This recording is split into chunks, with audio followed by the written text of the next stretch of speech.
ఇప్పుడు మనం చెప్తే జనాలు వినే స్టేజ్‌లో లేరు కదా! మీరు చెప్పినా, నేను చెప్పినా, ఎవరు చెప్పినా కూడా జనాలు ఎవరు వినే స్టేజ్‌లో లేరు. ఇప్పుడు గవర్నమెంట్ ఒక డెసిషన్ తీసుకుంది. సుప్రీం కోర్ట్ ఒక డెసిషన్ పాస్ చేసింది. పాస్ చేసినప్పుడు కొందరు సెలబ్రిటీస్ అడ్డుకుంటున్నారు. అది అందరికీ తెలిసిందే. ఎవరి పిల్లలు ఎలా కుక్కలతో కరిపించుకుని ఏమన్నా వచ్చి చచ్చిపోయినా పర్వాలేదు. కానీ సెలబ్రిటీస్ వాళ్ళ పిల్లలైతే హ్యాపీగా కమ్యూనిటీ గేటెడ్ హౌస్‌లో కార్‌లో తిరుగుతున్నారు కాబట్టి వాళ్ళందరికీ అసలు ఏమి ఎఫెక్ట్ పడట్లేదు. ఇందులో మరీ ముఖ్యంగా రేణుదేశాయ్ గారు అన్నిటికీ ఆబ్జెక్ట్ చేస్తున్నారు. కుక్కల్ని ఇలా చేయకండి, అలా చేయకండి అనేసి అంటున్నారు. సో ఇది కరెక్ట్ కాదని నేను అనుకుంటున్నాను. అండ్ రేణుదేశాయ్‌కి అసలు ఎలాంటి పవర్స్ లేవు. ఓకేనా? కుక్కల్ని ఇలా చేయొద్దు, అలా చేయొద్దు, కర్మ వెంటాడుతుందంటే రేణుదేశాయ్ ఏమి దేవుడు కాదు, దేవత కాదు. ఆమె అన్నంత మాత్రాన అన్ని జరిగిపోవటానికి కర్మ వెంటాడుతుందంటే అది కరెక్టే కాదు. నెక్స్ట్ ఆమెకి ఏ రకంగా పొలిటికల్ గా కానీ, ఒక లాయర్ పరంగా కానీ ఆమె ఏ గవర్నమెంట్ సెక్టర్ లో కానీ, గవర్నమెంట్ పోస్ట్ లో కూడా ఆమె ఏమి ఎంప్లాయ్ కూడా కాదు. సో ఆమెకి ఎలాంటి పవర్స్ లేవు. రేణుదేశాయ్ ఒక కలెక్టర్ కాదు, ఒక సుప్రీంకోర్టు చీఫ్ జస్టిస్ కాదు, ఒక అడ్వకేట్ కాదు, లాయర్ కాదు, ఎమ్మెల్సీ కాదు, ఎమ్మెల్యే కాదు. ఆమెకి ఎలాంటి పవర్స్ లేదు. తను ఎందుకు ఇన్వాల్వ్ అవుతుందో నాకు అర్థం కావట్లేదు. ఒకవేళ ఆమెకి సోషల్ సర్వీస్ చేయాలని నిజంగా ఇంట్రెస్ట్ ఉంటే, ఇప్పుడు మనం ఎగ్జాంపుల్ పవన్ కళ్యాణ్ గారు, ఆయన గురించి నేను ఎక్కువ మాట్లాడను, ఓన్లీ 2 లైన్స్ చెప్తాను. సో ఆయన 10 years పైన ఆయన ప్రజల మధ్యలో తిరిగి మంచి చెడు తెలుసుకుని హెల్ప్ చేద్దామని ముందుకొచ్చారు. సో రేణుదేశాయ్ ఏం చేస్తుంది జనం కోసం? ఒక్కటి చెప్పండి మీరు, ఒక్కటనే చేసినా. రేణుదేశాయ్ పద్దాక మీడియాకి వస్తుంది, ఊరికి ప్రెస్ మీట్లు పెట్టుద్ది. కానీ ఎప్పుడు వచ్చినా కూడా more than 100 times నేను ఫస్ట్ ఆమె వీడియోస్ వాచ్ చేసేదాన్ని.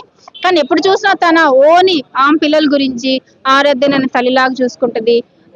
ఆ కిరాకేమో ఇదంట ఇష్టం ఉండదు మూవీ అని ఎప్పుడు చూసినా ఇవే పవన్ కళ్యాణ్ గారి కరీస్ ఇవే చెప్తా వస్తుంది. కానీ నాకు హెల్త్ ఇష్యూస్ అవే చెప్పుద్ది. కానీ ఏ రోజు కూడా ప్రజల గురించి చిన్నపిల్లల్ని చంపినట్టు, లేదంటే వాళ్ళకి ఇలా జరిగింది, అలా జరిగింది, ఈ సమస్యను తీర్చండి అని రేణుదేశాయ్ గారు ఏ రోజు కూడా పబ్లిక్ గురించి రియాక్ట్ అవటం నేనైతే చూడలేదు. కాబట్టి ఆమె ఈ టైంలో ఇలా మాట్లాడటం కరెక్ట్ కాదు. ఏ రోజు కూడా ఆమె పబ్లిక్ కోసం ముందుకు రాలేదు కాబట్టి ఆమె ఈ విషయాలు రియాక్ట్ అవటం మంచిది కాదు.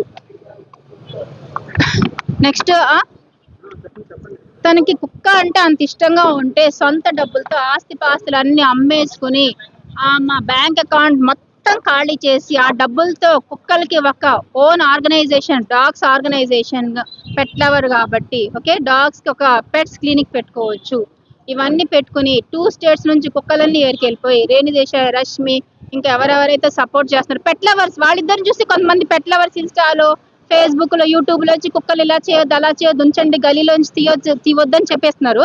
చెప్పినప్పుడు వీళ్ళందరూ కలిసి ఆ కుక్కలన్నింటినీ 2 states నుంచి కలెక్ట్ చేసుకుని తీసుకెళ్లి వ్యాన్లో వేసుకెళ్లి ఆ కుక్కల్ని దత్తత తీసుకుని పెంచుకోమని చెప్పండి. రేణుదేశాయ్ ఒకటే కదా, ఆమె సపోర్ట్ చేసే సపోర్టర్స్ అందరూ కూడా కొన్ని కుక్కలు పంచుకుని ఒక 20 or 30 వాళ్ళ స్తోమత తగ్గ పంచుకుని ఆ కుక్కలన్నింటిని దత్తత తీసుకుని వాళ్ళ సొంత డబ్బులతో పెంచుకోమని చెప్పండి. అండ్ గవర్నమెంట్ దీనికి ఒక కొత్త చట్టం తెస్తే బాగుండు. పెట్ లవర్స్ అందరు కలిసి కుక్కల్ని తీయవద్దు, ఇలా చేయొద్దు, అలా చేయొద్దని ఎవరైతే ఫ్రీ అడ్వైజ్ ఇస్తున్నారో, ₹1 ఖర్చు లేదు కదా, ఓన్లీ అడ్వైజ్ మాత్రమే. సో వీళ్ళందరికీ నెల బ్యాంక్ లో నుంచి కొంత అమౌంట్ కట్ అయ్యి ఆ అమౌంట్ తో కుక్కలకి సేవ చేసుకున్నట్టు గవర్నమెంట్ ఒక చట్టం తెస్తే బాగుంటుంది. డాగ్స్ అంటే చాలా ఇష్టం కదా, సో అది మాటల్లోనే ఫ్రీగా వచ్చి మాటల్లోనే కాకుండా చేతల్లో కూడా చూపించాలి. నిజంగా ఇష్టమైన వాళ్ళు ఇప్పుడు మనం సమాజంలో చూస్తూ ఉంటాం, చాలా మంది సొంత పేరెంట్స్ నే చూసుకోరు. ఎంతో మందికి కోట్ల ఆస్తి, లక్షలు ఆస్తులు, ప్రాపర్టీలు, స్థలాలు, పొలాలు, భూములు ఎన్నో ఉన్నాయి. ఉన్న వాళ్ళందరూ ఏం చేస్తున్నారు, సొంత మమ్మీని, వాళ్ళ మదర్ని, ఫాదర్ని తీసుకెళ్లి ఆ హోమ్స్ లో, ఈ హోమ్స్ లో వేస్తున్నారు కదా. సో పేరెంట్స్ నే చూసుకోలేని వాళ్ళు కుక్కల్ని చూస్తారని మీరు అనుకుంటున్నారా? వీళ్ళంతా ఏంటంటే రేటింగ్ కోసం, ఓకే, వ్యూస్ పెంచుకోవడం కోసం, ఫాలోవర్స్ పెంచుకోవడం, ఊరికే వచ్చేసి ఇవి రీల్స్ తయారు చేస్తున్నారు కాబట్టి వీళ్ళంతా ఏమి కాదు.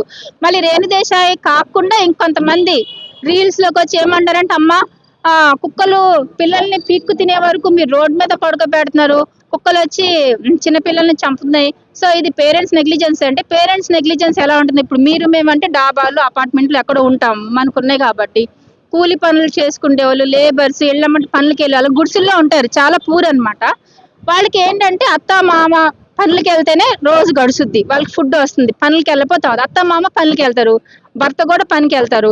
ఇప్పుడు తిని ఏం చేస్తుంది, గుడిసెలో పిల్ల ఏడుస్తా ఉంటే తీసుకొచ్చి బయట గిన్నెలు తోముకుంటుంది, మంచం మీద పడుకోబెట్టింది. అటు తిరిగి పడుకున్నప్పుడు మరి కుక్క వచ్చి పీకుద్ది కదా, చిన్నపిల్లలు ఒక్కళ్ళనే ఉంటే ఏడుస్తారని ఆమెతో పాటు పెట్టుకుంది, అటు తిరిగినప్పుడు పీకేసి. దీనికి కూడా కొంతమంది ఏమంటే పేరెంట్స్ నెగ్లిజెన్స్ ఎలా అవుద్ది, వాళ్ళకున్న పరిస్థితిని బట్టి వాళ్ళు వీళ్ళ పరిస్థితులు బాగున్నాయి కాబట్టి వీళ్ళు కమ్యూనిటీ గేటెడ్ వీళ్ళ పిల్లల్ని పెట్టుకొని ఫుల్ సెక్యూర్ కూడా చూసుకున్నారు. బట్ పూర్ పీపుల్ కి అలా కాదు కదా, వాళ్ళకి ఏమీ లేవు, ఆప్షన్ లేక వాళ్ళు రోడ్ మీద పడుకోబెడుతున్నారు.